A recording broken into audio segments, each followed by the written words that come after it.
You have always been so good to us, Lord. Araw-araw po kayong tapat. Araw-araw, Lord, hindi kayo nagbabago. Araw-araw, Lord, ang lalim ng pagmamahal po ninyo sa bawat isa po sa amin.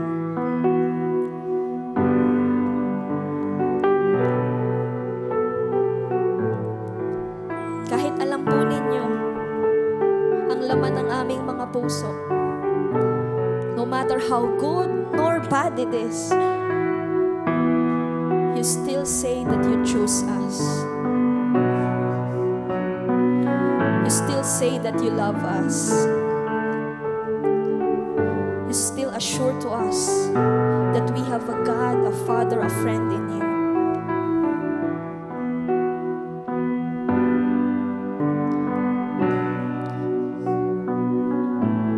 Thank you, Lord.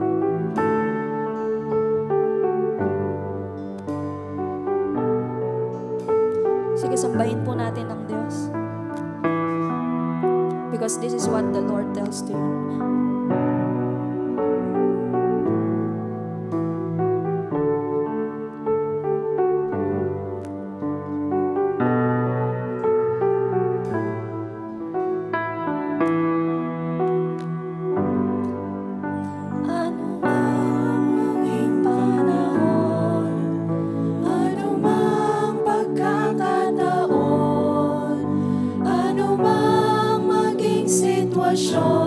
Ika'y pipiliin, ika'y pipiliin. Minsan pa. Ika'y pipiliin, ika'y pipiliin. Ikaw at ikaw pa rin. Sige, purihin po natin ang Diyos. Amen. Patuloy papurihin natin ang ating Diyos na buhay. Lord, salamat, Panginoon. Tunay ikaw ay tapat at dakila, our God. Ang sinasabi namin, Panginoon, no, ikaw ay pipiliin. Ikaw ay pipiliin, Panginoon. Church, hindi kaya sinabi sa atin that God chose us. God chooses us even if we're not worthy. Grabe yung pagmamahal ng Panginoon. Lord, salamat because even if we are not worthy, you chose us, Panginoon. Pinili mo kami, Panginoon. And you, Lord, are worthy. And you, Lord, deserve the highest praise, the highest honor that we could ever give, Panginoon. Your love knows no bounds, Panginoon. And as we sing and as we praise and as we worship, we give to you all of that highest praise that you truly deserve, Panginoon. You are worthy. You are worthy, Panginoon.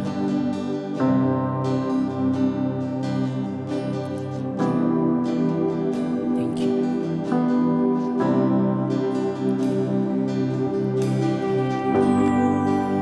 Worthy of every song we could ever sing. Worthy of all the praise we could ever bring. Worthy of every breath we could ever breathe. We'll live for you. We'll live for you.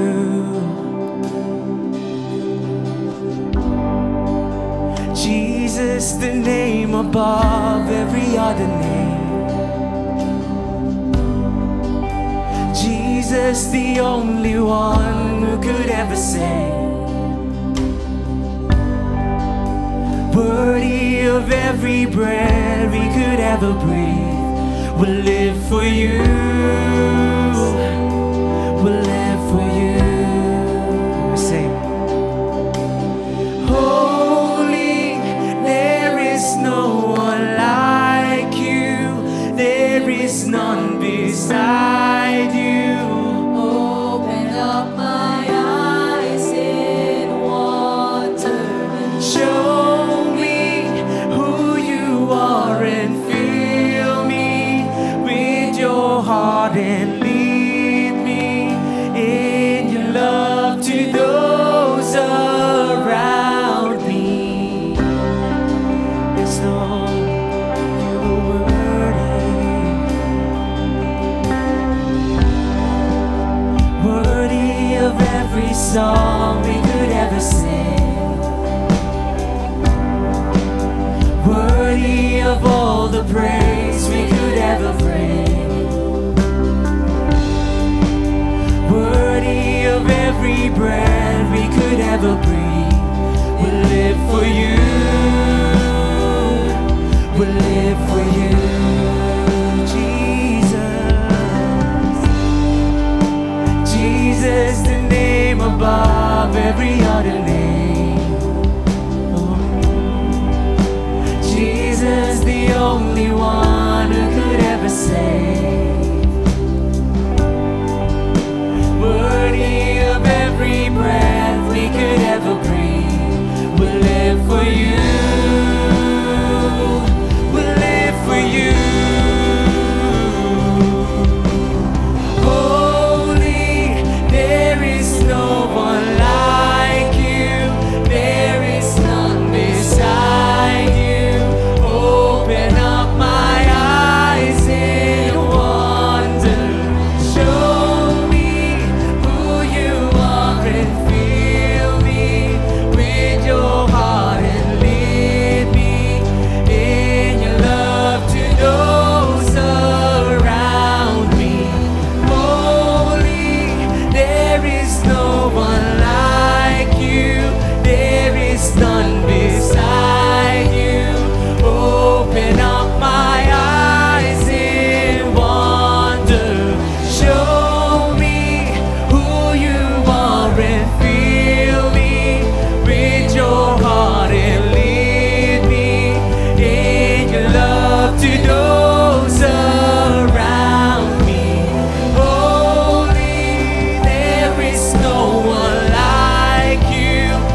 none beside you.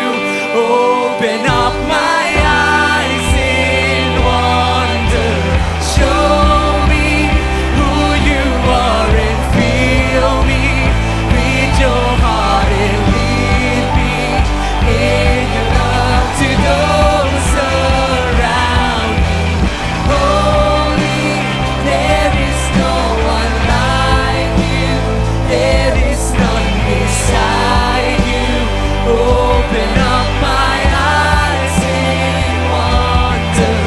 Show me who you are and fill me with your heart and lead me in your love to those around me.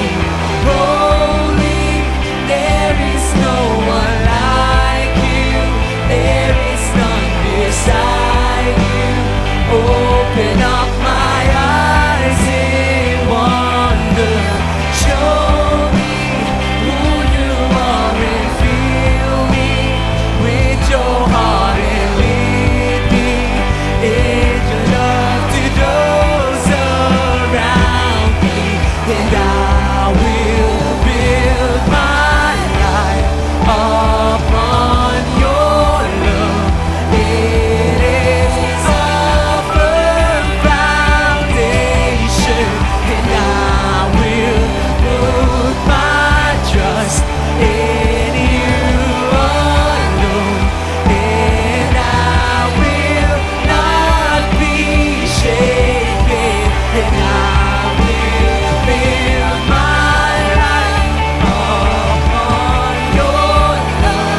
It is a firm foundation, and I will put my trust in you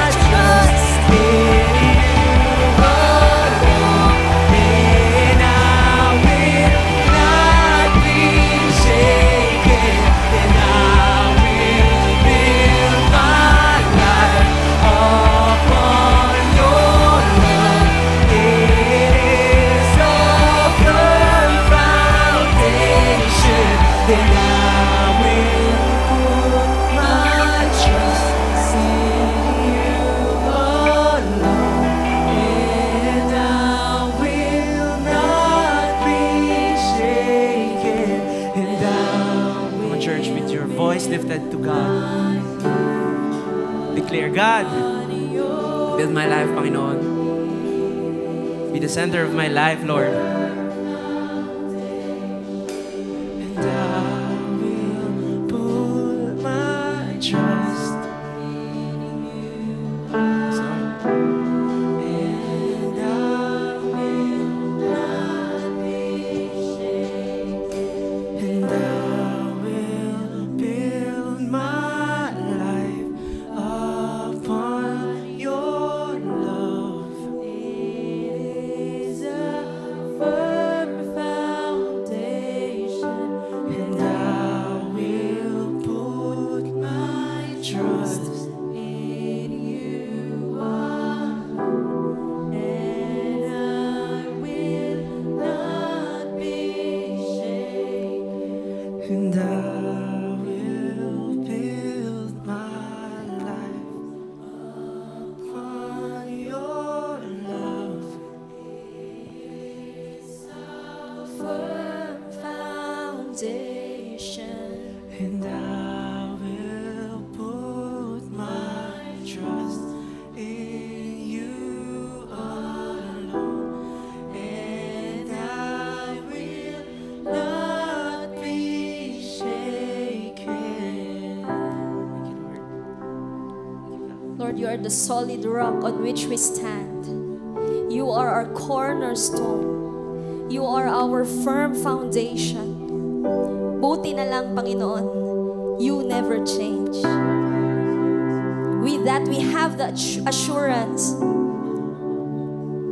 that all things within your hands are in your good control. Because you never change.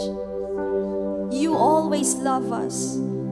You always lead us. And so today, Lord, remind us once again good you are.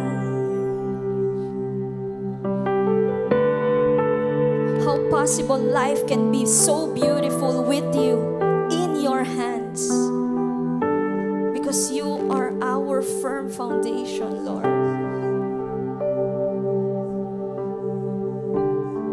May we see the love in your eyes as we continue to worship. I pray you will teach us to worship in spirit and in truth.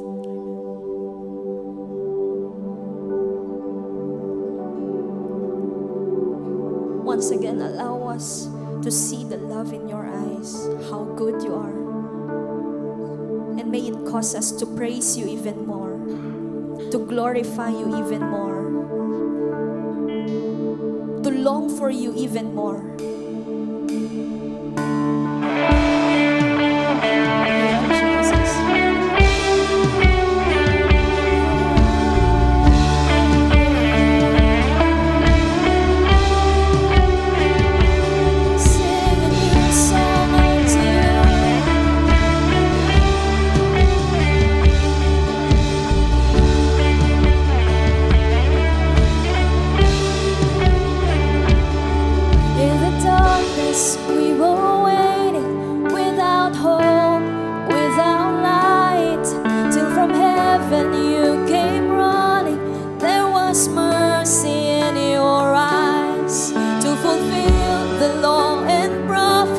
To a virgin came the word, from a throne of endless glory to a cradle in the dirt.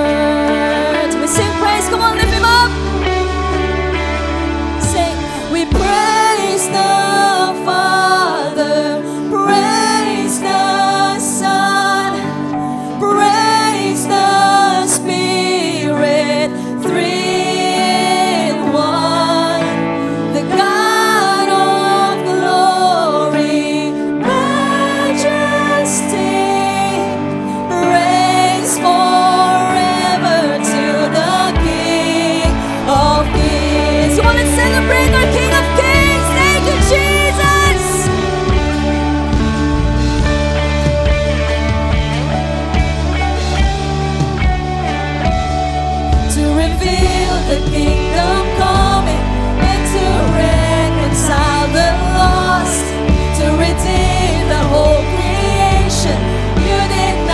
Despise the cross, for even in your suffering, you saw to the other side, knowing this was our salvation. Jesus, for our sake you died. Yeah, we praise the Father, praise the Son, praise the Spirit, three in one, the God of glory, majesty, praise forever to the King of kings. We sing praise to you, oh God. We praise the Father, praise the Son, praise the Spirit, three in one, the God of glory, majesty, praise forever to the King of kings. I want to sing praise to Him. We worship Him.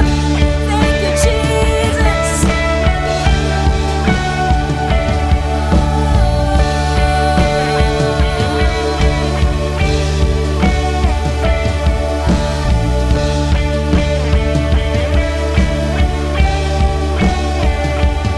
In the morning that you rose, all of heaven held its breath, till that stone was moved for good, for the Lamb had conquered death. And the dead rose from their tombs, and the angels stood in awe.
you, God.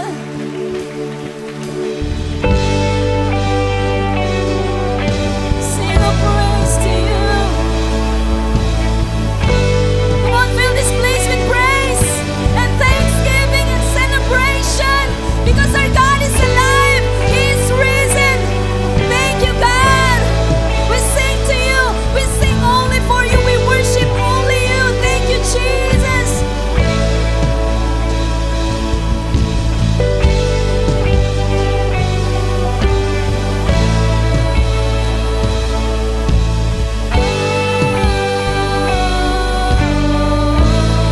Sing your hymn of praise.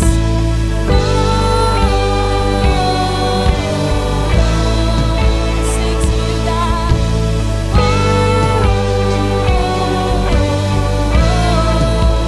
Sing a hymn of praise.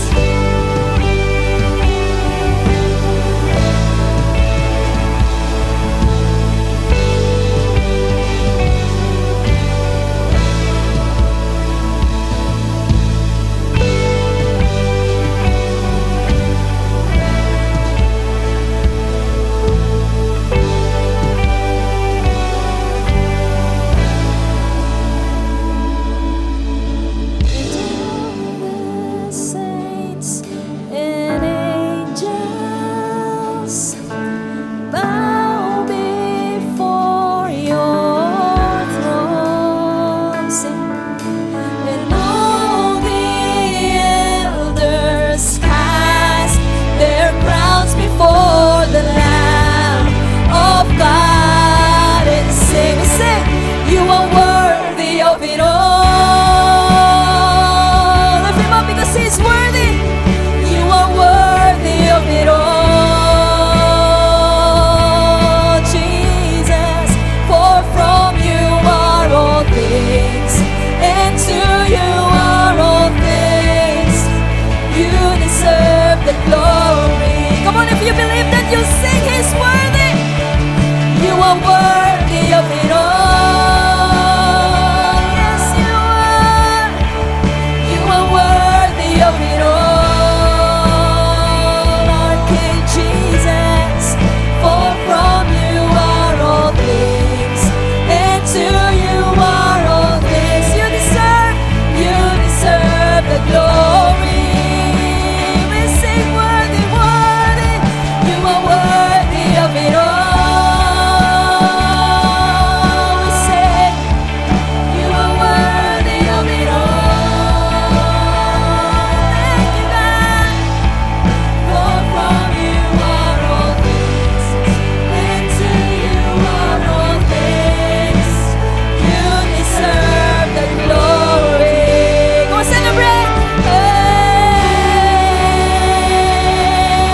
Thank you, God. This praises is yours. This room is yours. Every soul is yours, Lord. Our hearts are yours. Because you deserve the glory. You are worthy, worthy, worthy of it all. Thank you, God. Thank you, Jesus. Lord, it is so good to praise you. Because we know we are called to worship you.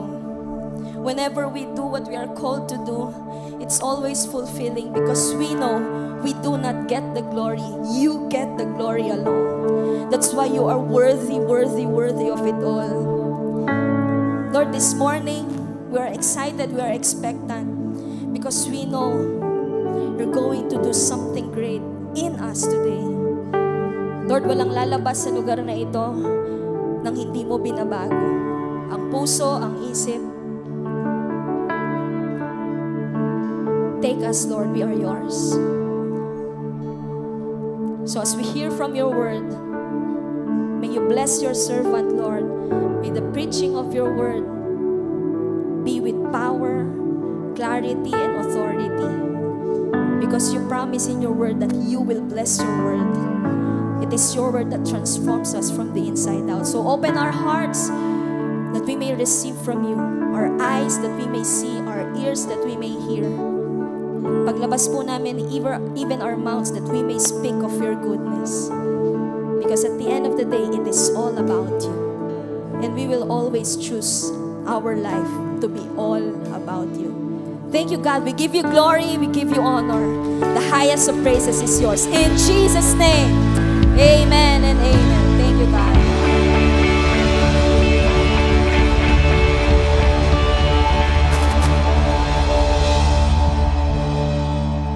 Let us remain standing and give God our 7-second praise.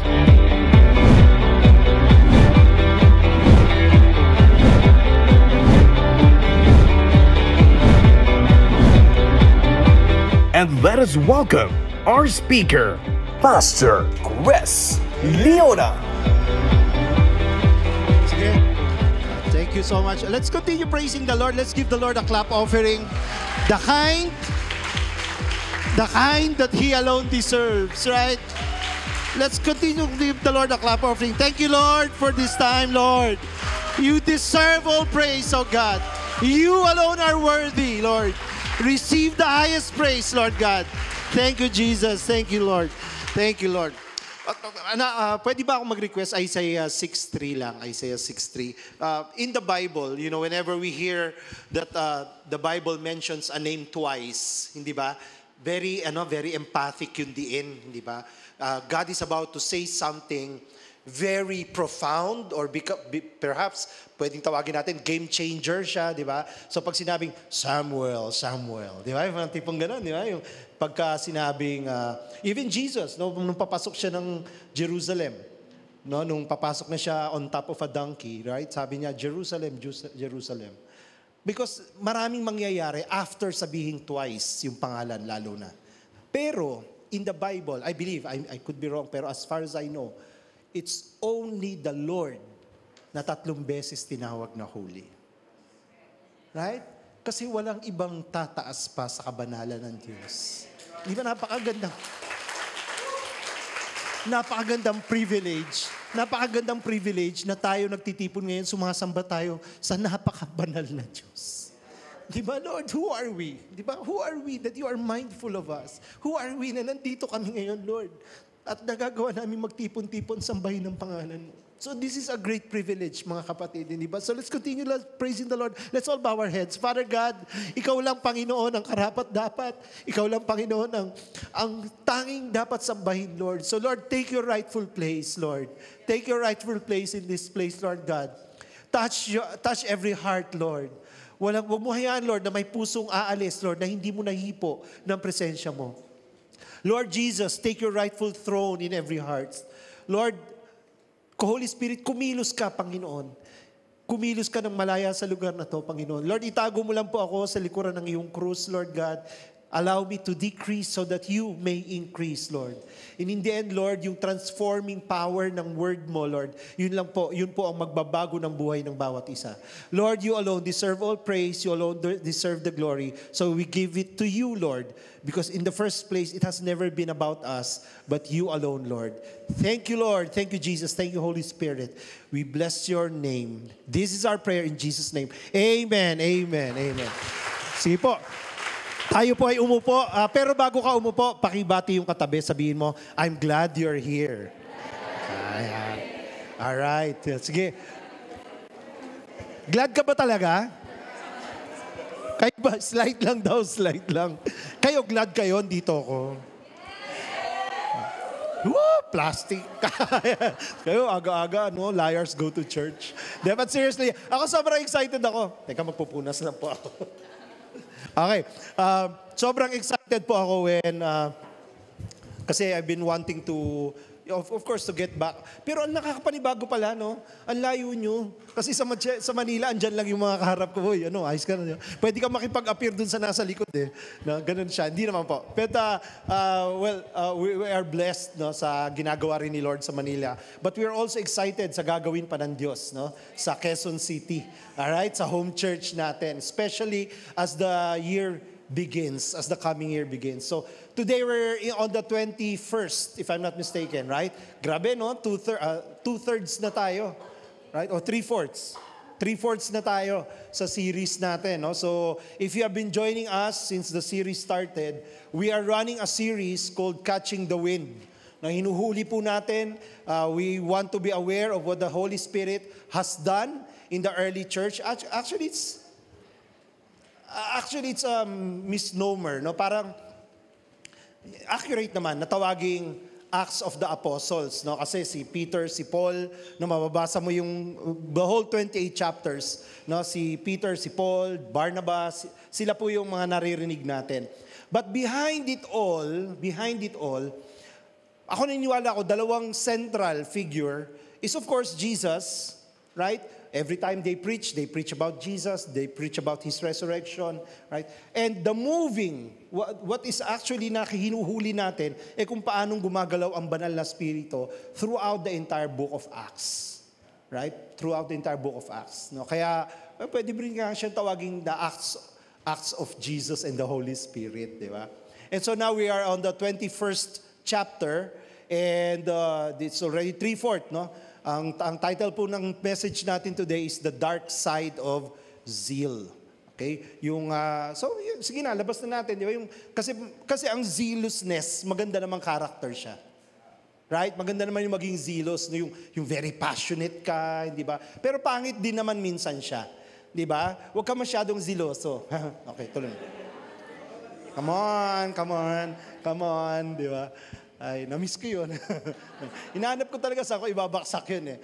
Sa umpisa pala maganda. Okay, so yun. So the title of our message is The Dark Side of Zeal. Parang ganito, no? Di ba sabi nila, no? Water is life. Totoo naman, tama? Totoo naman, di ba? Pero, in the past few days, we have experienced the dark side of water. Right? We don't make light of it. We don't hindi tayo gagawa ng joke around it, pero alam natin, marami tayong mga kababayan. Baka isa sa kayo dito, hindi ba, na naapektuhan. Or siguro to some degree, hindi maling sabihin na lahat tayo may kakilala. O baka may mahal sa buhay na naapektuhan itong nakaraang bagyo. Tama ba? Di ba? Nakakalungkot, ano? Nakakalungkot talaga na, yes, water is life, pero alam din natin na kung walang boundaries, right? Walang boundaries, walang border. Tingnan niyo yung baha. Pag uncontrollable, baha siya. Di ba? Pero pag controllable siya, source of energy siya. Di ba? Yung mga river natin, no? Pantabangan Dam, di ba? Yung mga Angat River, di ba? So, when something is uncontrollable, right? When something is without borders, delikado rin siya. Right? And that's what we're going to talk about. Okay? Zeal, minsan natawag passion. You know, when zealousness, there's a thin line. I believe there's a thin line that divides zealousness and obsession. Think about that. Think about that. How do you know you're not just being zealous, pero obsessed ka na pala? Di ba? Kasi kapag when you cross the line, when zealousness leaves the door and obsession steps in, what steps out? Logic. Di ba? Wala nang lugar ang logic eh. Yung nagtataka niya, ba't niya ginagawa yun? Minsan, hahanga ka sa sobrang zealous ng ibang tao, pero minsan pag nakikita mo, nakaka-damage na siya, katulad ng baha, hindi ba? Medyo parang alam mo, there's something wrong. Right? And so today, that's what we're going to talk about. Now, there are good kinds of zeal. No? In the Bible, if you remember, nung nagalit si Jesus, right? Nagalit si Jesus sa temple, right? And then, tinumba niya yung mga lamesa, hindi ba? Kumuha siya ng whip, dinrive out niya yung mga money changers, right? Sabi sa John 2:17, His disciples remembered that it was written, speaking about Jesus, right? Zeal for your house will consume me. That's how they describe, no, yung attitude ni Jesus. Bakit siya nagalit ng ganun sa temple? Kasi nga, binababoy nila yung temple. So sa sobrang galit niya, kasi very passionate si Jesus eh. And that's the good kind. Right? So ikaw siguro, nakaka-reflect ka, may mga good kind of zealousness ka naman. Meron ba? Right? Passionate ka for what? Ano yung mga good kind? Kumain? Good din naman yun. Basta kasama ako. Ha? Basta kasama ako. Pero meron kasing bad kind. And today, we're going to talk about the bad kind of zeal. Okay? And of course, we're still talking about the Acts of the Apostles sa chapter 21. And basahin na muna natin, no? We'll take, by the way, no, ako lagi ko nire-remind lang yung sa Manila na pag tayo, nakaka-21 chapters na tayo, and sometimes sa-attend ka, makikita mo, we only take a certain portion of the whole chapter. Right? Napansin niyo yan? So, ang invitation lagi is to read the entire chapter by yourself. Okay, para wala ka nami-miss, ha? Wala ka nami-miss na may iba pa palang ginagawa. Kaya lang, for the purposes of picking out a lesson, ano man yung inspiration na binigay ng Lord, no? Sa case na to, sa ating senior pastor, right? Kung ano man yung inspiration na binigay ni Lord sa kanya, yun yung ibibigay sa congregation. So, ang invitation lagi is to read the entire chapter, all right? So, but today, we're going to take a certain passage sa Acts 21 from verse 30 to 36. Okay? Konti lang naman to, pwede niyo akong samahan? Dito kayo lahat sa stage. Hindi, dyan lang kayo. Ibig ko sabihin nung samahan, dyan lang kayo, basahin natin. Okay? Then all, ready, begin. Then all the city was stirred up, and the people ran together.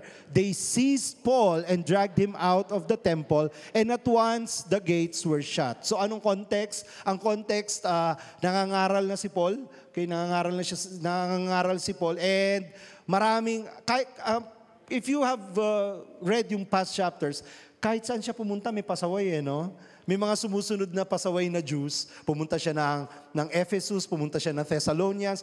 Yung iba talagang bumabiyahe pa para lang guluhin siya.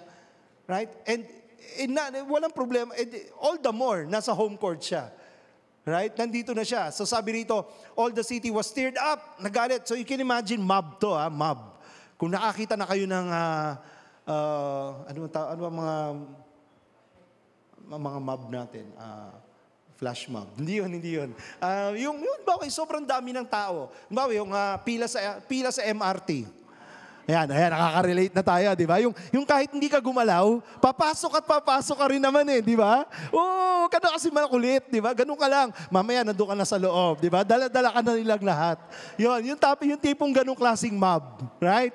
Yung tipong pag yung cellphone niya nag-ring, ramdam mo rin Hindi ba? Ganun, sobrang dikit na kayo, di ba? Ganun yung mob na to.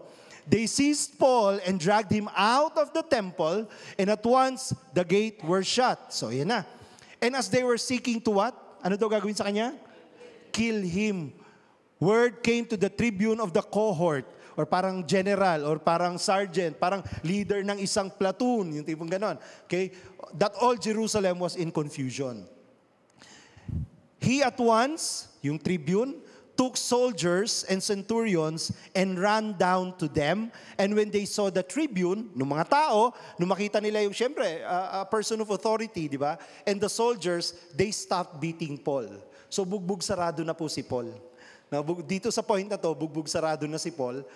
And then the tribune came up and arrested him and ordered him to be bound with 2 chains. So, bounded by chains, he inquired who he was and what he had done. No? In-interview si Paul. At dito, basahin na po natin ito, 34. Ready, begin. In the crowd were shouting one thing, some another, as he could not learn the facts. Ano daw?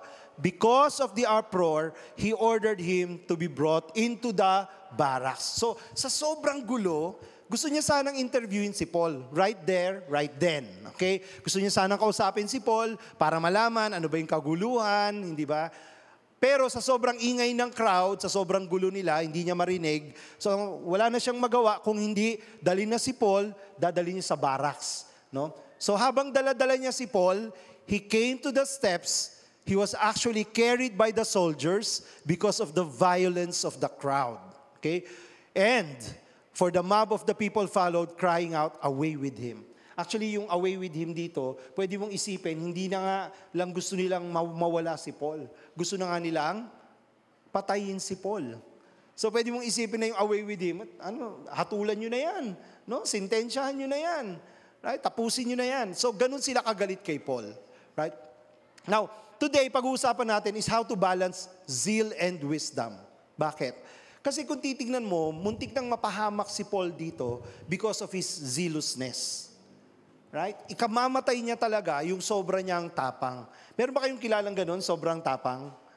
Right? Sa bahay namin, meron akong kilala, sobrang tapang. Ako yon, kayo talaga?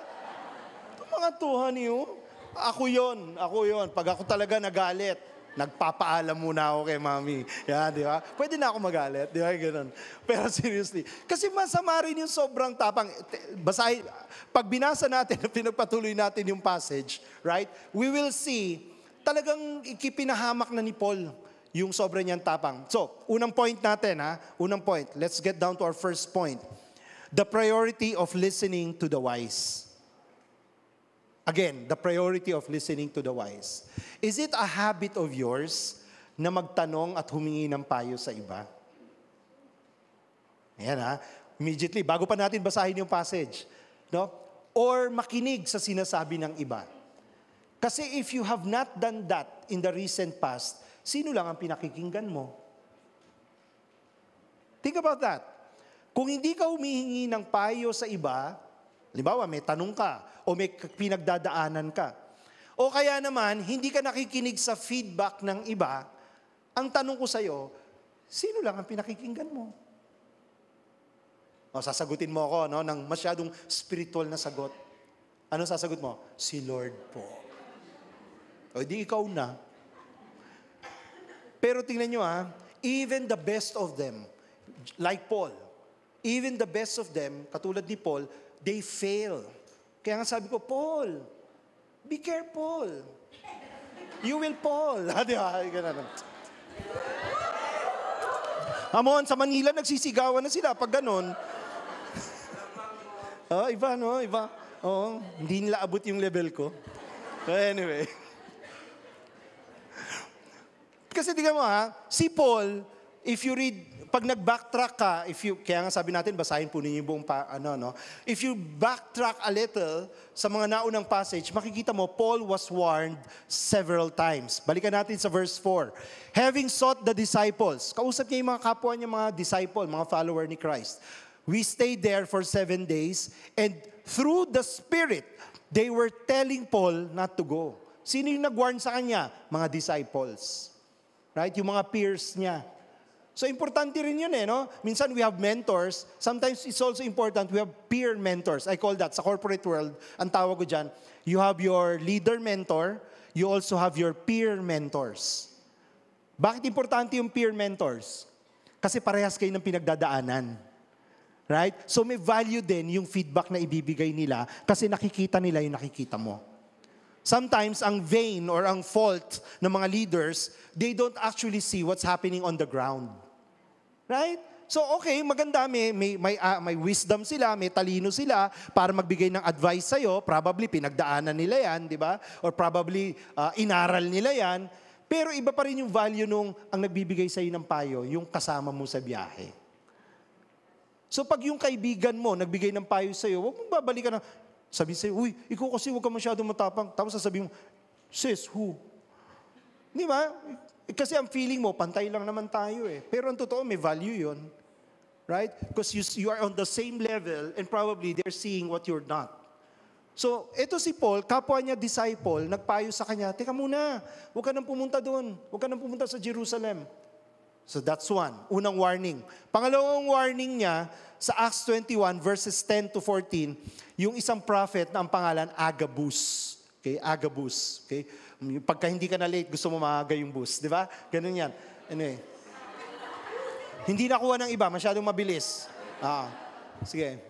Mamaya, hindi ko na babalikan. Na-miss mo yung bus.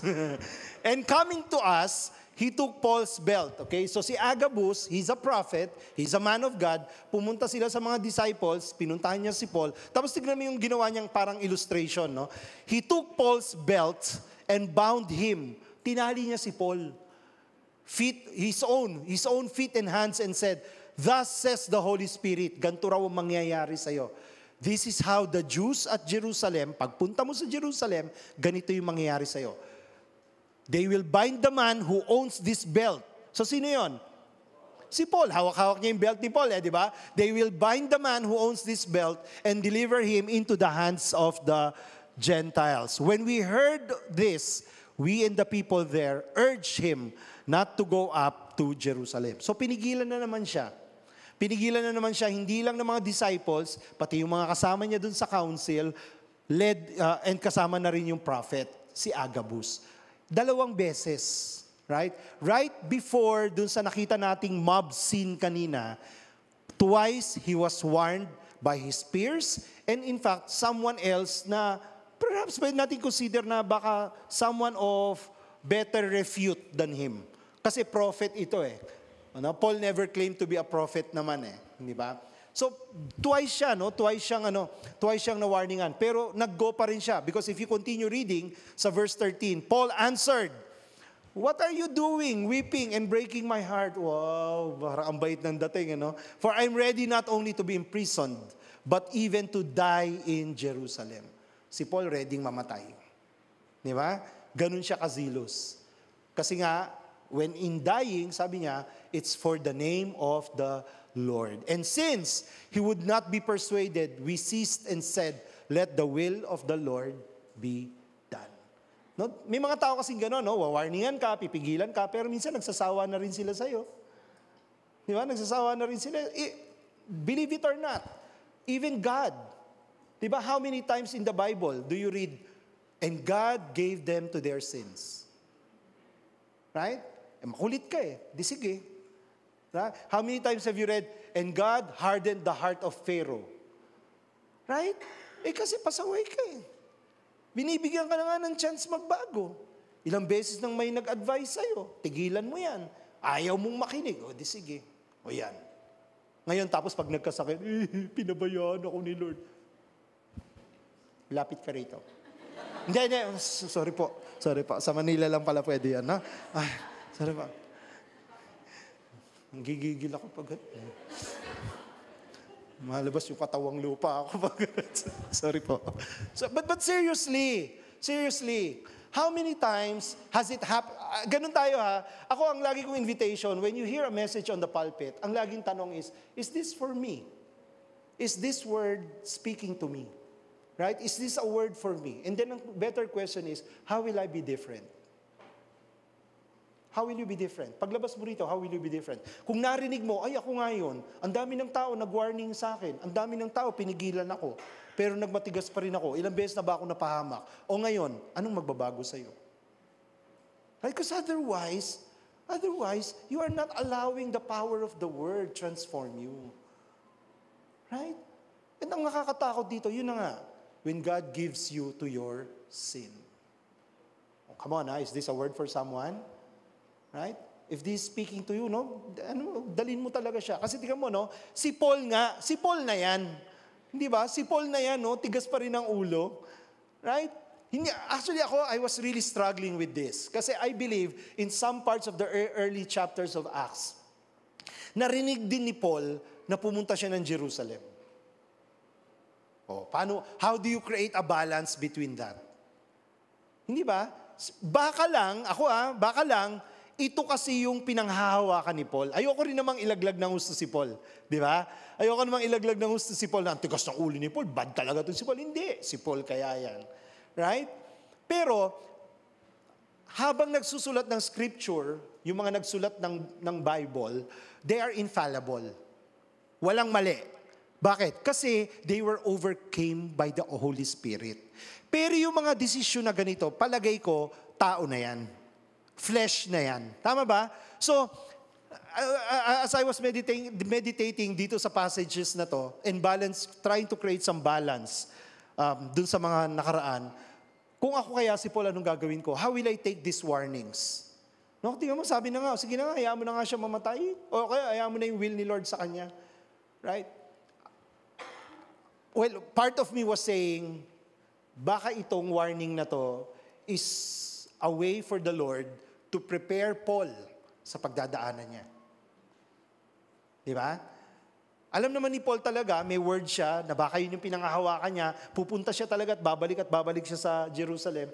Baka naman lahat ng nangyari sa chapters 22 to 28, alam yung mga nangyari doon, ang daming nangyari doon, ilang beses siyang nagpalipat-lipat ng court, inaakusahan siya, wala namang na case na made against him, and then finally, sa Acts 28, yung house arrest, di ba? Baka ito yung paghahanda ni Lord para sa kanya. Dami nang nagwa-warning sa'yo. So at the very least man lang, ihanda mo sarili mo. Di ba? So I don't know. It's just as I was trying to make sense nito. Kasi pag sa buhay natin nangyayaring ganun, ang dami nang nagpapayo sa'yo, pinilit mo pa rin. Ito pinilit mo pa rin.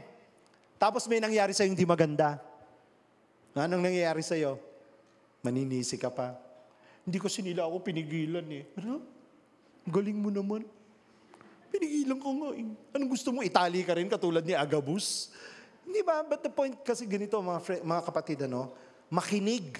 Ano yung point number 1 natin? How do you balance zeal with wisdom? Makinig. Lalo na to those person whom you consider to have wisdom. More importantly, godly wisdom. Sino yan para sa buhay mo? Leaders mo? Right? Pastor mo? Parents mo? Sino kaya yan para sa'yo? Makinig. Sabi mo sa katabi mo. Tingin ka sa katabi mo. Sabi mo, listen. Lagyan mo ng tono. Listen. Right? Makinig kasi. Kasi tingnan mo talaga naman si Paul, he would not be persuaded. Di siya talaga. Ginawa na lahat na magagawa para ma-persuade siya. There were a lot of persuading that happened. And then what happened next? Second wading. Persuading, second wading, third wading, fourth wading. Ang bagal. Sa Manila, may sumabat sa akin. Second wading coach. Oh, galing ha. Nagpalit kami. Palit kami. Na-disciple ko ng husto. But seriously, ang totoo kasi, it's not their job. Okay, ganito ha. May magpapayo sa'yo. A man of wisdom. But the truth is, it's not their job to convince you. Their job is to simply relay what God wants you to hear. Right? Hindi nila obligasyon kasi na kumbinsihin ka. Right? Kasi ang punto ron, binigyan kasi lahat tayo ng free will eh. Right? Binigyan tayo ng kakayahang mag-decide for ourselves. Ang tanong, will you use that discretion? Right? Makikinig ka ba? Kasi even the great leaders, katulad nila Paul, they still fall dahil hindi sila nakikinig. Ang point natin ganito, sabi natin doon sa subpoint natin, great leaders, yes, they have great heart. Importante ang heart, passion. They have great vision. Kailangan may foresight. Pero paminsan-minsan, o baka nga mas madalas dapat, best leaders should also have ears to listen. Right? Minsan ang sakit ng mga leaders because they're so high up, they no longer have their ears to the ground. They don't actually know what's actually happening. So kailangan talaga nakikinig ka rin. Right? Sabihin mo ulit yung katabi mo, medyo galit ka na dapat ngayon ha, makinig ka kasi. Yan ha. Naku, nakaka-relate na ata. Ako ba yun? Sabihan mo yung nagsabi sa'yo. Sabihan mo yung nagsabi sa'yo, mauna ka. Yan, galing mo eh. Hindi, wag. Makinig nga eh, di ba? Makinig nga. Ang totoo kasi, kung may plano si God sa'yo, is it possible lang na pati yung plano niya para sa'yo, nire-reveal niya rin sa iba? Is it possible? Yes, ako I believe so. Lalo na sa people who have authority over you.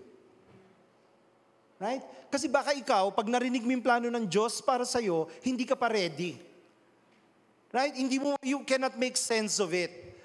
So ang gagawin ni God, baka lang i-reveal niya muna sa iba who can make sense nung plano niya para sa'yo. And then yun ang gagamitin ni God para malaman mo. I believe that's what happened here. Right? Naniniwala tayo that knowing God's will, especially about God's will, knowing God's will for me always includes a we. Yung God's will niya para sa'yo, oftentimes, if not all the time, will be accomplished within a team setting. Di ba? Hindi tayo naniniwala na one-man team ka lang. Kung ma-accomplish yung goal ni God sa'yo, it's best accomplished with a team. So hindi malayo na i-reveal niya rin muna yan sa iba. Di ba minsan may kakwentuhan ka? Nangyari ba sa inyo yun? Yung may kakwentuhan ka, tapos yung vision mo, yung goal mo, hawig kayo. Di ba? Tapos, ikaw din. Hindi kaya supposedly magkatuwang dapat kayo. Di ba? May ganun eh. Yung given at the right time, both at the right time, parang wow, coincidence. Hindi, I don't believe in coincidence. I believe it's God ordained. So, pag may plano si God sa'yo, huwag kang magulat kung nire-reveal niya rin muna yan sa iba. And that's exactly what happened here. Tingnan ninyo yung mga taong pumigil kay Paul, hindi naman sila pumigil dahil epal lang sila eh. Right? It was revealed to them by the Spirit. Sabi sa verse 4, and through the Spirit, they were telling Paul not to go. They did not simply act because concerned sila kay Paul. They did not simply act because alam nila delikado yung pupuntahan ni Paul. No. They acted on the prompting of the Holy Spirit. Right? So, why won't you listen? Di ba? Tingnan mo yung si Agabus, prophet na yon. Kaya nga sabi niya, thus says the Holy Spirit. Why won't you listen? Of course, careful din naman tayo, di ba? Minsan din kasi masyado na nating nilalabas yung ganung klaseng lumalabas lagi sa bibig natin. But I believe when people like them say this, it is indeed a prompting from the Holy Spirit. And so you better listen. Diba? So, makikinig ha. Taas ang kamay ng guilty. Hindi, wag na po. Okay lang. So if this word, but I believe this word is already speaking to you. Right? This is likely a word for someone. Hindi ba yung matagal na may pinapagawa sa'yo si Lord, hindi ka nakikinig, tapos narinig mo galing sa iba, nakinig ka na kaya? Hindi ba? So, listen. Punta tayo sa point number 2. Point number 2, the perspective of long-term thinking. Okay, long-term thinking. Ano yun? Yung may plano si God para sa'yo na dapat mangyari ngayon, pero naniniwala tayo, may mas malaki pa siyang plano sa hinaharap para sa'yo. Right? Importanteng ma-accomplish mo yung dapat mong gawin ngayon, pero not at the expense of God's long-term plan for your life. Di ba? Minsan, atat na atat. I'd like to bring out, sa Philippians chapter 1, verses 21 to 24. Yung Philippians po, sinulat ni Apostle, inom lang ako sandali kasi, inom lang ako. Sige, magkwentuhan muna po kayo. Ay, napasa ako. Kwentuhan muna kayo. Yung iba naman mag-devotion muna. Okay. Tapos na? Nasaan na kayo? Okay. Nasaan na nga ako? Okay. Good kasi usually babalik ako sa opening prayer pag ganun Anyway, so sa Philippians, ang Philippians, sinulat yan ni Paul nung nasa kulungan na siya. No? So, sinulat niya na yan nung mga palipat-lipat na siya during sa mga court trials niya or baka dun sa house arrest na niya. No? So, dun niya sinulat yan. In other words, it is like several years dito sa nangyayari sa Acts na binabasa natin. So, I'd like to believe, dito sa part na to, medyo mas mature na si Paul. Tingnan niyo tingnan niyo yung sinulat ni Paul sa Philippians chapter 1, verses 21 to 24. Sabi niya, for me, to live is Christ, to die is gain. Okay? So kung mabubuhay daw ako para kay Kristo, kung mamamatay din naman ako, okay din naman. Diba? Tanongin mo yung katabi mo, okay na ba sa'yo? Oy, di nagtanong. Tuloy natin. Sabi niya, tingnan mo si Paul if I am to live in the flesh, that means fruitful labor for me. Sabi niya, kung nandito pa ako, marami akong magagawa. Okay? Marami pang magagawa para kay Lord. Yet, which I shall choose, I cannot tell. Hindi daw siya makapili. I am hard-pressed between the two. My desire is to depart and be with Christ. Gusto niya na makasama si Lord.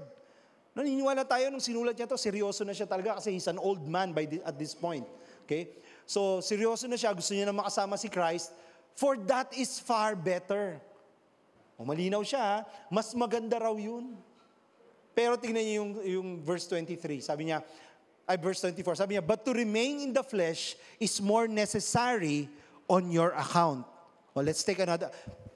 Sometimes what I do, I take another translation para lang mas madaling maintindihan natin. Di ba? Sabi rito, however, you people, kayo daw, sabi niya dun sa mga kausap niya sa Philippi, you people need me here alive. Malaking gain para sa kanya, excited na siya makita si Lord, pero alam niya, para sa inyo, mas kailangan nyo pa ako.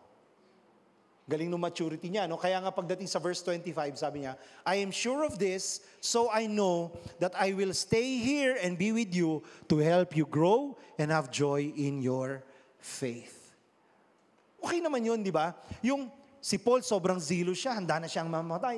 Minsan may mga ganong attitude, no? Ako, minsan nga, nasasaway ako ng wife ko kasi sometimes even sa pulpit, I talk about how I think I'm ready. Right? Kasi gano'n naman talaga, una-una lang, di ba? And although I don't mind kung mauuna kayo. Ha? I really don't mind. Pero naniniwala naman kasi ako, una-una lang yan. Di ba? And pagka gano'n ng topic, ako, okay naman. Kasi di ba, naniniwala ako, there's something glorious on the other side. Right? There's something on the other side na never mong may experience on this side of heaven.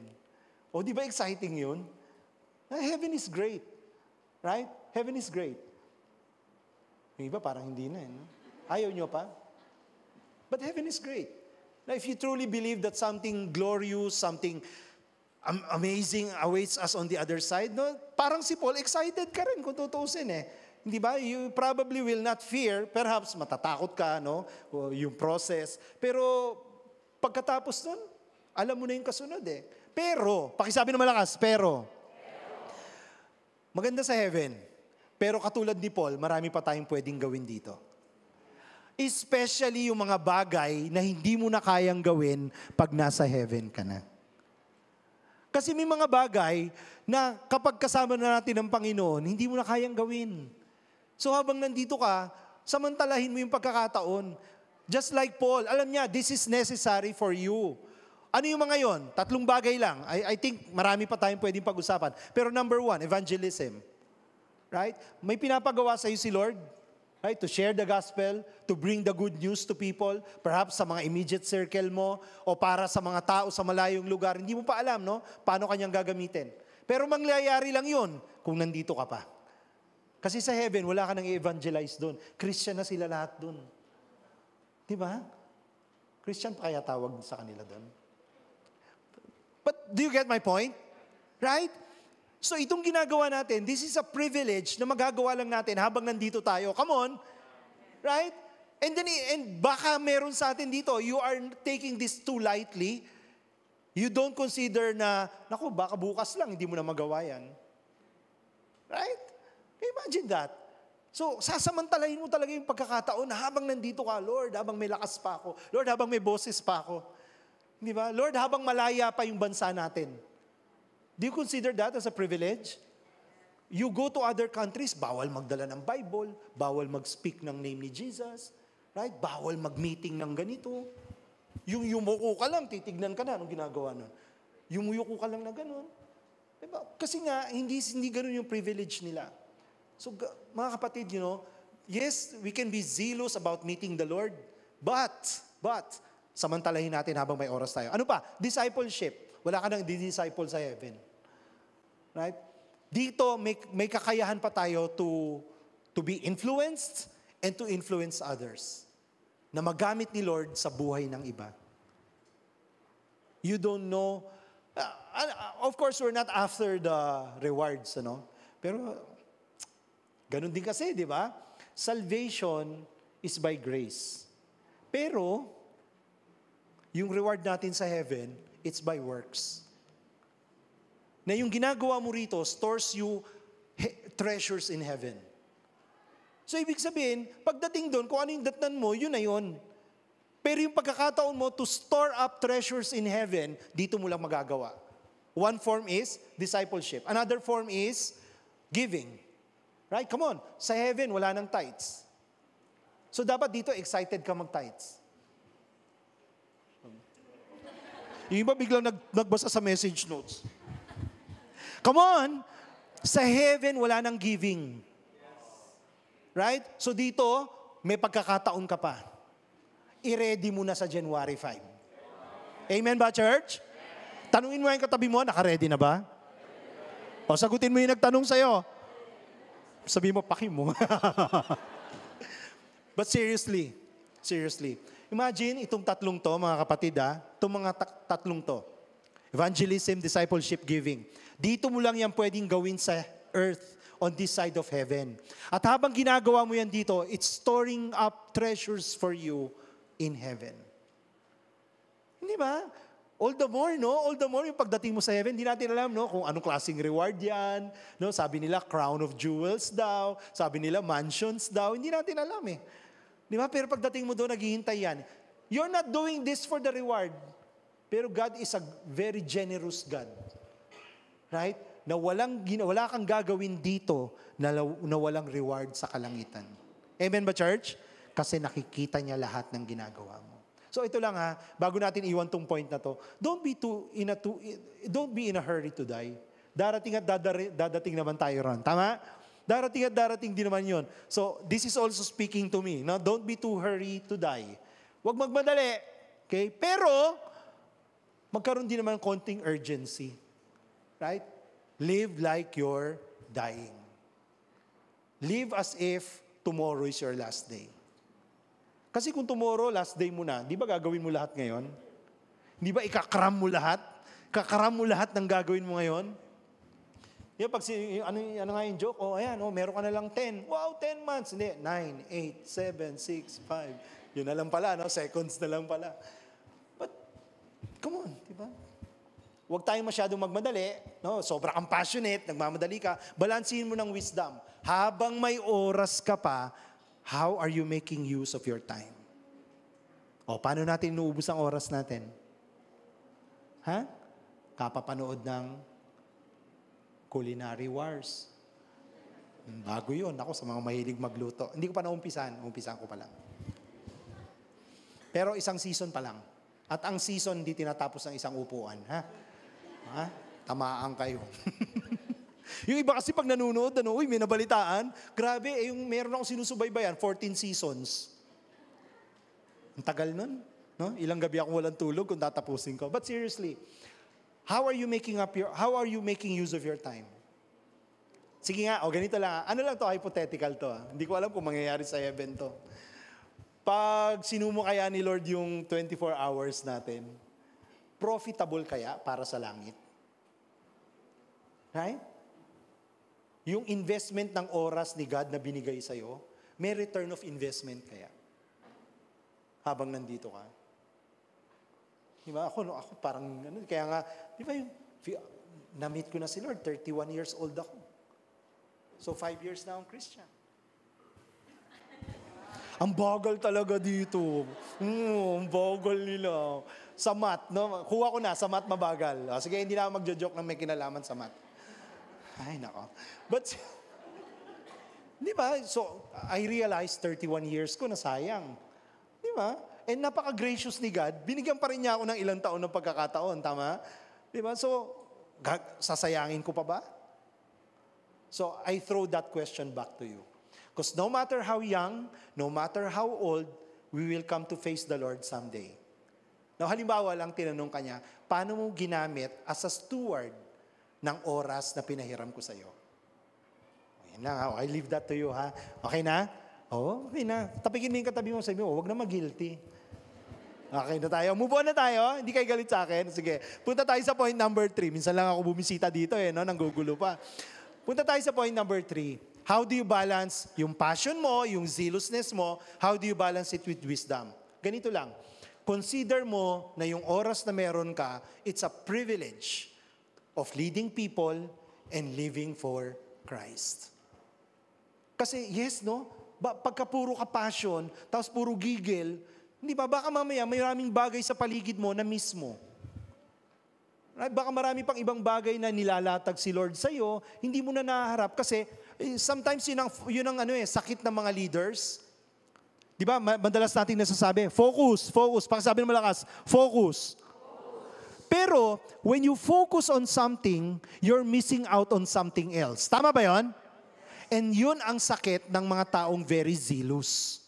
Pag nag-focus sila sa isang bagay, marami silang napapabayaan. Right?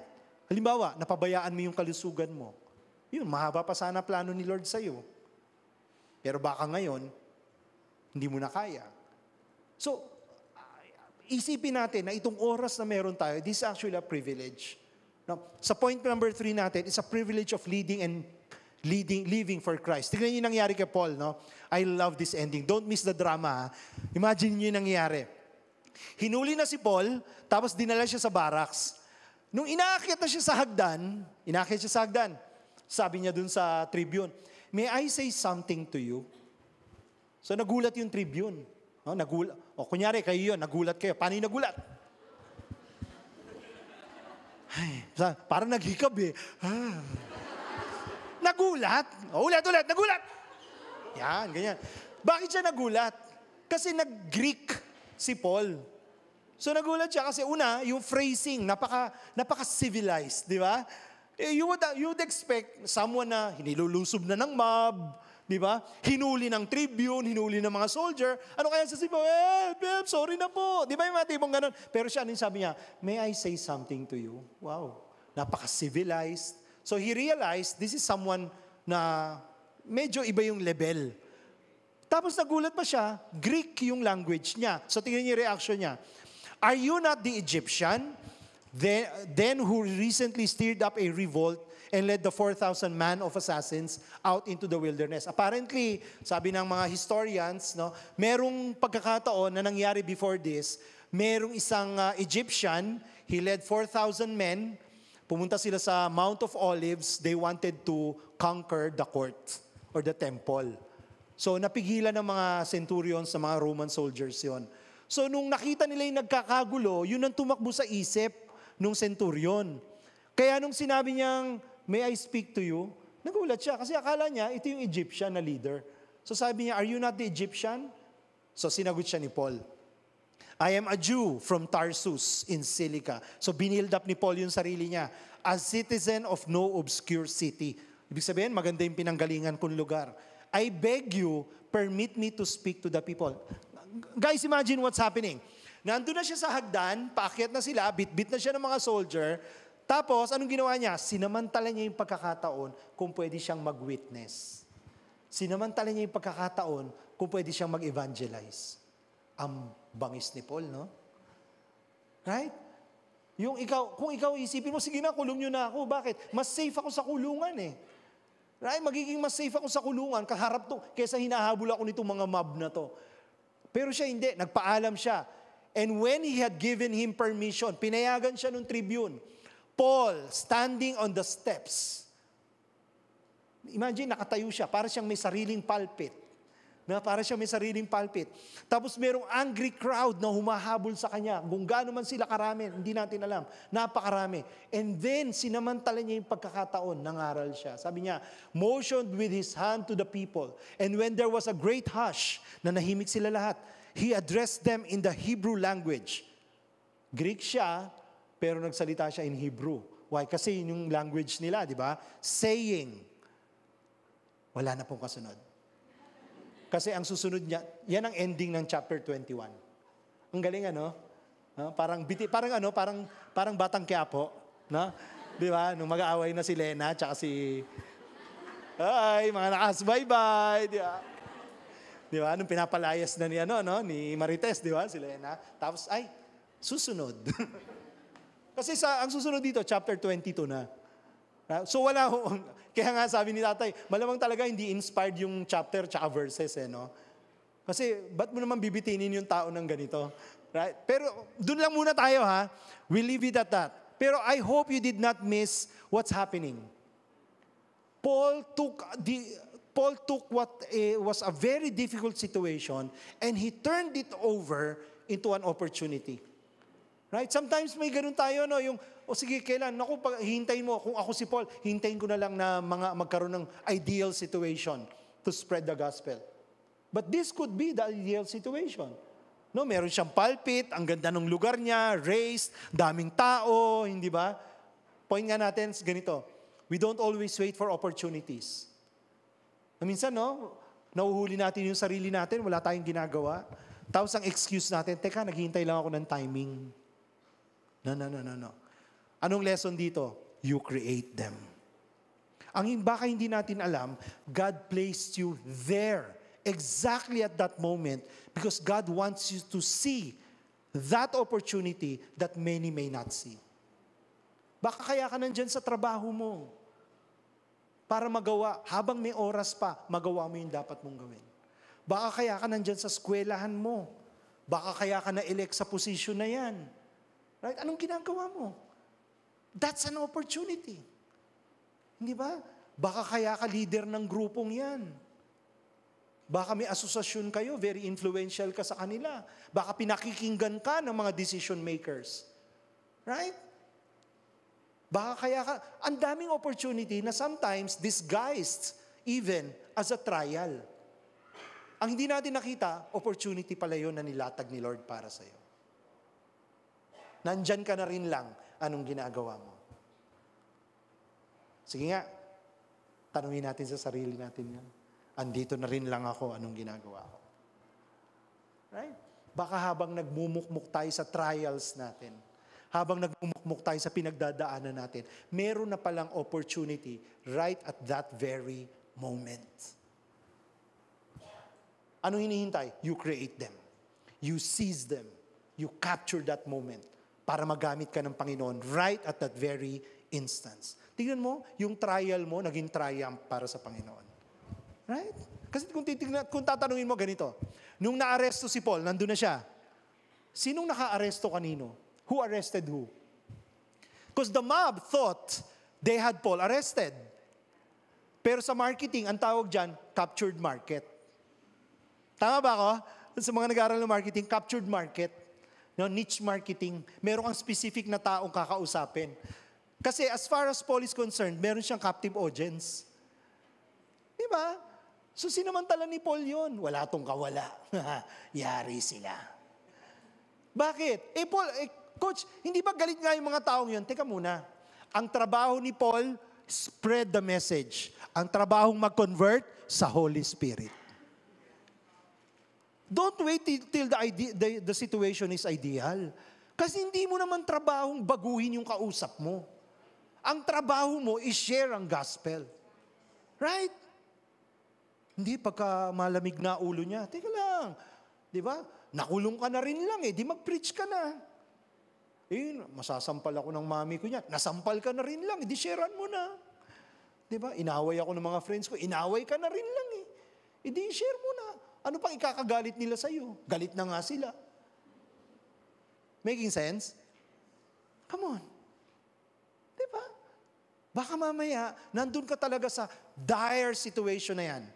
Because that's actually a very big opportunity. Take a look at this. 4 sa books ni Paul, lumaktaw ako. Yan. 4 sa books na sinulat ni Paul, sinulat niya sa loob ng kulungan. Right? Sinulat niya sa loob ng kulungan.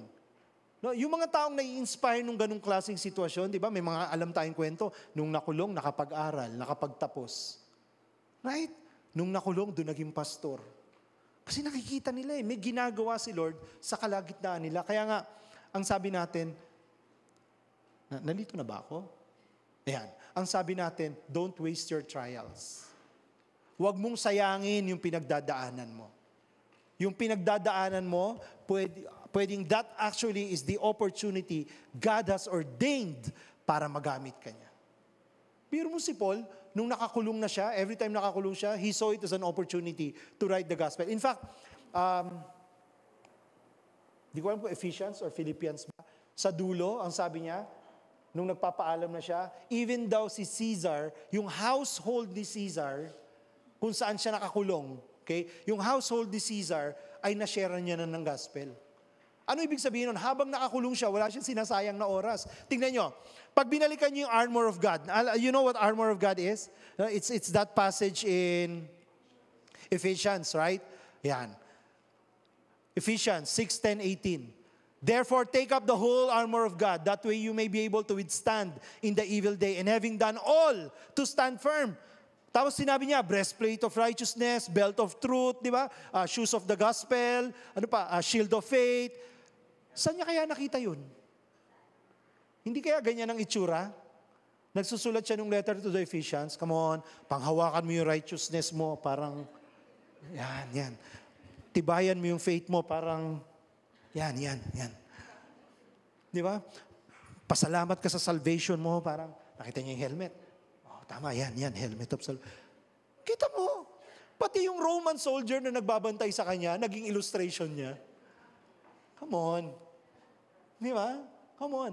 Ano yung mabigat na pinagdadaanan mo na ngayon, hinihanda ka na ni Lord para maging testimony mo? Wow. Di ba? Baka yan yung pinagdadaanan mo kasi balang araw, no, pag kinuwento mo yan, yung people will be so moved kasi ganun din yung pinagdadaanan nila. Pero, huwag mong sayangin. Okay? Huwag mong sayangin. Make sure habang nandun ka, you are balancing your zealousness with wisdom. Okay? Friends, hindi sayang ang mga trials natin sa buhay. Hindi sayang ang mga pagkakataong binibigay sa atin ni Lord. Yung pag-upo mo rito, naniniwala ako hindi sayang yan. Kung may mga guests tayo na first time mo nandito, yung pag-guest mo dun sa nag-invite sa'yo, hindi sayang yan. May gagawin si Lord yung sa pag-guest mong yan. Naniniwala tayo because God is the God of opportunities. Amen ba, church? Oh, sabi mo sa katabi mo, huwag mong sayangin. Right? Huwag mong sayangin, di ba? So mamaya sa huddle, perhaps in your huddle, pwede yung pag-usapan, no? Ano yung mga opportunities na baka nasayang mo, gusto mong bawiin ngayon? No? Gusto mong ma-redeem, no? In the name of the Lord, right? Ano yung mga pagkakataon na nakapresent sa'yo ngayon, na-realize mo, naku, nga, no, may opportunity pala ron. Ayaw mong ma-miss out yung opportunity ngayon. Right? So, share mo mamaya. Because I believe God is going to do something incredible sa opportunities na yan. So, friends, let's balance zealousness with wisdom. Let me share to you yung gospel natin for today. Anong gospel natin for today? Sa book of Revelations, there was a part where zeal was mentioned. Basahin muna natin, ha? And to the angel of the church in Laodicea, writes, the words of the Amen, the faithful and the true witness, the beginning of God's creation. Basahin lang muna natin. I know your works. You are neither cold nor hot. So ito yung very familiar na passage na, huwag kang malamig, huwag kang mainit. Maging malamig ka o kaya maging mainit ka. But that's another topic for another time, okay? Basahin lang natin.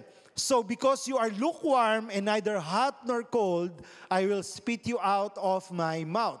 For you say, I am rich, I have prospered, and I need nothing, not realizing that you are wretched, pitiable, poor, blind, and naked.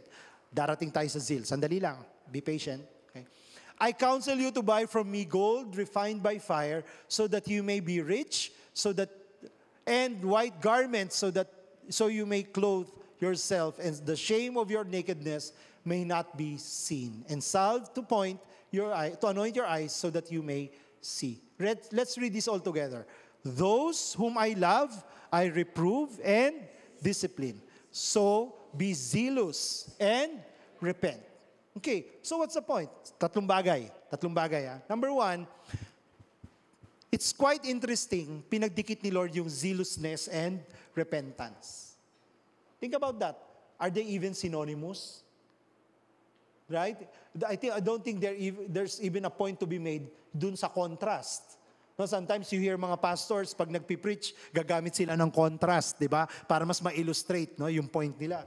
Pero zealousness and repentance, hindi naman sila totally contrasting each other, pero hindi rin naman sila synonymous to each other.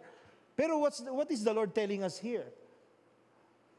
If you claim to have seriously repented of your sin, ang kapalit dapat niyan, zealousness. Di ba, naranasan nyo na ba yung may nagawa kang hindi maganda sa isang tao, tapos ang point mo, gusto mong bumawi? Right? Yung pag nasita ka na dahil lagi kang late, sobrang aga mo naman next time. Di ba? Uy, andito ka pa? Hindi ka pa umuwi since yesterday? Di ba? Di ba, akala nila kahapon ka pa dyan? Pero di lang, sobrang aga mo. Bakit? Kasi ganun yung bawi. Right? Ang bawi is, if you truly have repented over something, then you're supposed to do something, yung opposite of what you repented of. Tama ba?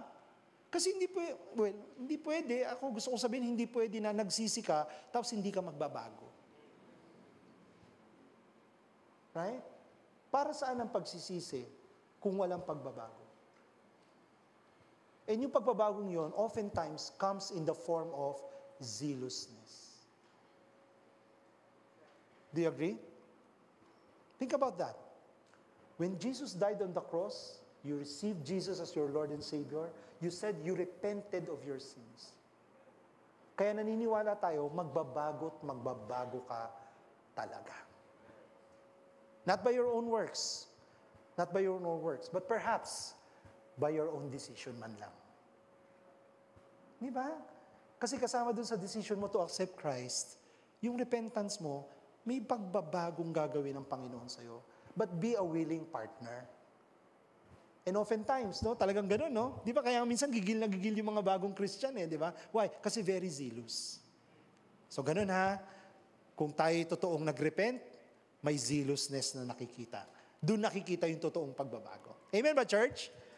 Pero balikan ko lang yung binasa natin kanina. Sabi sa verse 14, the faithful and true witness, and he's none other than Jesus. Si Jesus yan. And anong sabi ni Jesus? Sabi ni Jesus, I counsel to you, buy from me. Okay, buy from me, gold refined by fire, so that you may be rich. What does that represent? Prosperity. Right? Riches. In other words, provision. Because God is a God of provisions. Tama ba? So, anong kasama dun sa salvation natin? Because that's the gospel. What is the gospel all about? When Jesus died on the cross, yes, you were saved, pero marami pang kasama. Kasi it does not stop with your salvation. So, anong meron dito? Ina-assure ka ni God, I have provided everything. Ano sabi sa, is it Philippians 4:19? Sabi mo, my God shall supply all my needs according to His richness. Grabe, no? Yung pala yun, na nung tinanggap mong Panginoon, bumukas ang kaba ng yaman ng Diyos para sa'yo. Right? So yung namumuhay ka na, parang ang yaman mo, namumuhay ka na parang walang kulang. Of course, ang totoo, marami pang kulang sa buhay natin. Pero yung confidence mo na, you can come to the throne of grace and ask the Lord, Lord, di ba? Sabi rito, white garments so that you may clothe yourself. Ano yun? Restoration. Di ba? Anak ka ng Diyos. Di ba yung prodigal son, nung bumalik yung prodigal son, di ba? Sabi, bring back the robe. Bakit? Kasi it's a sign na anak ko na to. Di ba? Na bumalik na siya sa dati niyang kalagayan. That's restoration for you. Right? And then sabi rito, salve to anoint your eyes. Hindi ka na bulag. Di ba? You have been cured of your spiritual blindness. Wow. Grabe lang, ano? Pero gusto kong idiin ito, ha? Sabi niya, buy from me. Lalapit ka daw kay Lord, tapos, bibilin mo. Pero anong katotohanan? When Jesus died on the cross, it has been paid in full. Wala kang pagbabayaran. Di ba? Grabe yun, ano? Ginawa niya lahat para sa iyo. He died on the cross at sabi niya, it is finished. Tetelestai. Right? Ang ibig sabihin, bayad na. Bayad na. Lahat ng sinabi nasa natin kanina, and much, much more, bayad na at the foot of the cross. Thank you, Lord. Right? Is that something to be grateful about the Lord? Is that something to be thankful to Jesus? Grabe, no? Yung tipong pag naaalala mo araw-araw, Lord, Lord, yung provision, Lord, yung restoration. Lord, lahat po ito, paid in full. That is something that will keep your heart afresh over what the Lord has done in your life. Sa mga bisita natin, baka hindi mo na naunawaan itong pinag-uusapan natin. Allow mo the person who invited you to explain to you that only through a restored relationship with the Lord, through the Lord Jesus Christ, mangyayari itong mga bagay na pinag-usapan natin. Amen ba, church? Tapikin mo yung katabi mo, sabihin mo, aren't you glad? Yun ang totoo, di ba? Napakabuti ng Diyos, di ba? Yung sabi ng kananta natin kanina, firm foundation. Di ba siya yung firm foundation mo? So what else? Di ba? Kahit anong tiba, kahit anong laki ng kalaban, anong klaseng temptation yan, di ba? Pero ang tibay nung tinutungtungan mo. Di ba? Ang tibay nung tinatayuan mo. Imagine, lahat tapos na. The battle has, yung tetelestai, I only learned this about recently lang, no? Na yung tetelestai pala means 3 things. Right? Bayad na yung utang, tapos na yung sentensya sa kasalanan mo, at tapos na ang laban. Wow. Lahat yan saan nakatayo? Christ as our firm foundation. Amen, church? Let's end. No? Are you ready for a big idea? Big idea natin, parang summary ng 3 points natin. Okay? Summarize natin yung 3 points. Listen hard. Right? Siguro, cliche siya, no? May bibig ka isa, pero dalawa tenga mo, makinig ka naman. Tama ba? So, kung honest ka at sasabihin mo, nga coach, yan ata yung problema ko. No? Baka hindi ako masyado nakikinig. Right? I talk too much, but I don't listen. Di ba pag may tinanong ka, tapos hindi pa sumasagot yung kausap mo, may sinasabi ka na agad. Bakit? Kasi you're not really ready to listen. So listen hard. Right? Makinig. Find time to listen. Oh, if there's one value I learned over the years, especially when I came into the coaching profession, it's the value of listening. Sometimes may mga tao, yung kausap mo ang hinahanap lang nila, yung makikinig sa kanila. Tama ba yun? Pero let me flip the coin. Let me turn the table around. The truth is, marami rin sa atin, okay, yung growth natin nakasalalay sa pakikinig mo. Marami ka nang alam. No? Dami mong alam. Pero baka mas mag-grow ka sa pakikinig mo. Makinig tayo sa Lord. No, yung quiet time mo, kasama mo siya, hinahanap mo yung boses niya. Di ba? Or pag may kausap ka, hinahanap mo yung presensya ng Diyos sa Kanya. Kasi you want to listen and hear the voice of God. Balikan natin yung point number 2. Right? Yung long-term thinking. Look far. No? Importante yung ginagawa mo ngayon, but God has bigger plans for you. You can never comprehend how big, how grand yung plan ni Lord para sa'yo. Right? So, look far. Always look far. Look far ahead. Ano pa kaya yung gagawin ni Lord sa akin? But in the meantime, habang nandito ka pa, live passionately. Todo mo na. Right? Todo na natin. No holding back. Bigay mo na lahat para kay Lord. Right? Kung ano man yung inihingi ni Lord, kung ano man yung pinipigilan mo, baka ito yung call para sa'yo. Lord, sige Lord, surrender ko na lahat sa'yo, bibigay ko na po lahat. Listen hard, look far, and live passionately. Can I ask everybody to bow their heads? Let's all bow our heads. Father God, thank you Lord for a message. Minsan may mga message na nisip namin, para sa akin ba talaga to? Pero ako Lord, ang confidence ko, there is a message here today for someone inside this church. Naniniwala ko na kapatid, merong kang baon-baon ngayong araw na to. And I believe na itong buto, no, consider this like a seed. Hayaan mo lang siyang matanim sa puso mo. Hayaan mo siyang tumubo. And in God's perfect time, with Jesus sa guidance ng banal na spirito, hayaan mong tumubo ito. And in God's perfect time, no, mangyayari yung plano ng Diyos sa buhay mo. Hawakan mo lang. Right? Matutulang tayong makinig. Matutulang tayo to look far ahead. But also, to live in the moment. Live passionately. Live with zeal in our hearts. Live for the glory of God. Lord, thank you sa ginawa mo po ngayong araw na to. Thank you po sa message mo. Hayaan mo lang, Panginoon, Lord, na sa patuloy naming pagbubulay-bulay, pagkuusap-usap, Lord, patuloy ka lang mangusap sa amin and allow us, Lord, to be changed and transformed forever by you.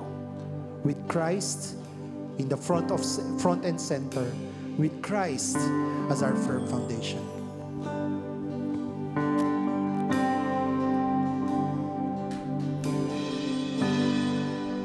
Worthy of every song we could ever sing, worthy of all the praise we could ever bring, worthy of every breath we could ever breathe. We'll live for you, we'll live for you.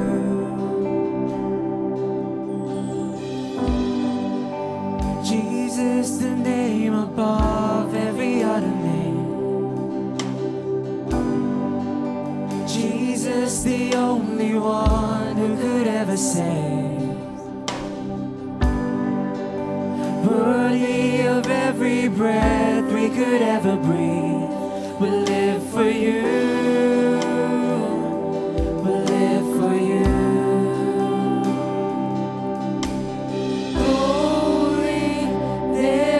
No one like you, there is none beside you.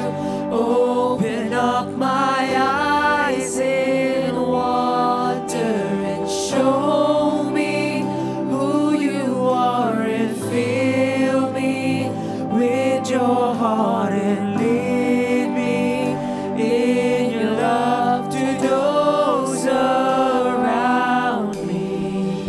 Sige po, shall we all rise and worship God?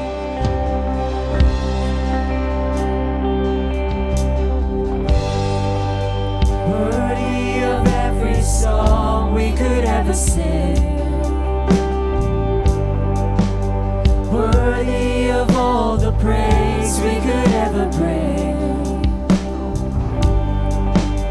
worthy of every breath we could ever breathe.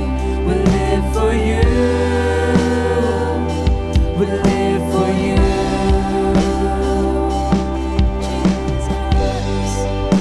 Jesus, the name above every other name. Jesus, the only one who could ever save.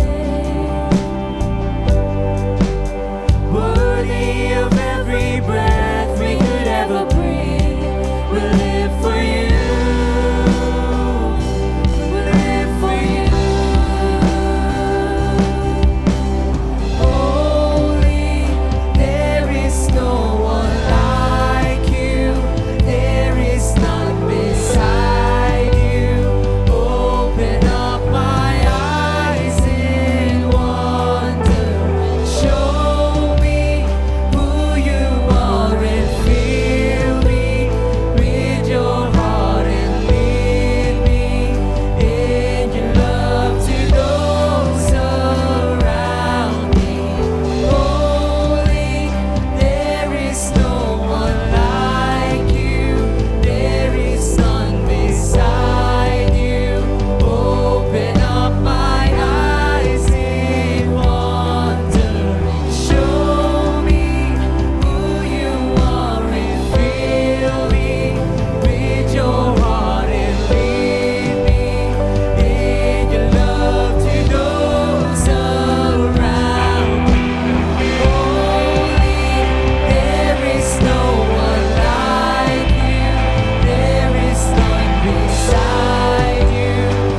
scripture, di ba?